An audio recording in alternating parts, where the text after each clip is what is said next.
இந்த கொஸ்டினில் ஒரு நீச்சல் குளம் 24 மீட்டர் நீளமும் 15 மீட்டர் அகலமும் கொண்டது. ஸோ லென்த்து பிரெத்தும் கொடுத்துருக்காங்க. ஸோ நான் ரெண்டையும் எழுதிக்கிறேன்.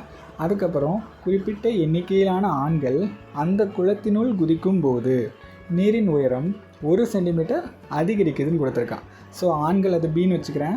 பாய்ஸ் குதிக்கிறதுனால 1 சென்டிமீட்டர் தண்ணியோட அளவு அதிகரிக்குது. இந்த சென்டிமீட்டரை மீட்டராக மாற்றுறதுக்கு டிவைடட் பை 100ன்னு போட்டுக்கிறேன்.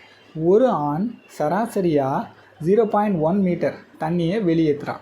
அப்போ ஒரு பையன் எவ்வளோ வெளியேற்றுறான்? 0.1 மீட்டர் தண்ணியை குளத்துக்குள்ளேருந்து வெளியில் அனுப்புகிறான். அப்போ உள்ளே இருக்கிற மொத்த பசங்களோட எண்ணிக்கை என்னென்னு கேட்டிருக்காங்க.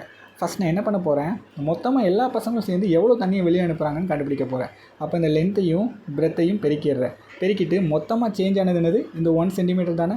ஸோ அதையும் சேர்த்து பெருக்கிறேன். பெருக்குனா இந்த பசங்க எல்லோரும் சேர்ந்து வெளியேற்றினா அந்த தண்ணியோட அளவு எனக்கு கிடைக்கும். 360 டிவைடட் பை 100 வரும். இந்த 0 கட் பண்ணிடலாம். அப்போ 3.6ன்னு வரும். 3.6ங்கிறது என்னது? ஒட்டு மொத்தமாக எல்லா பசங்களும் சேர்ந்து வெளியேற்றின தண்ணியோட அளவு. எனக்கு ஒரு பையன் 0.1 மீட்டர் வெளியேற்றுதான். அப்போது 3.6 டிவைடட் பை 0.1. இந்த 3.6ஐ 36 டிவைடட் பை 10ன்னு எழுதிக்கலாம். இந்த 0.1 இன்ட்டு 1/10ன்னு எழுதிக்கிறேன். இந்த 10 கட் ஆயிரும். அப்போது 36. அப்போ மொத்தம் கிணத்துக்குள்ளே இருந்த பசங்களோட எண்ணிக்கை 36.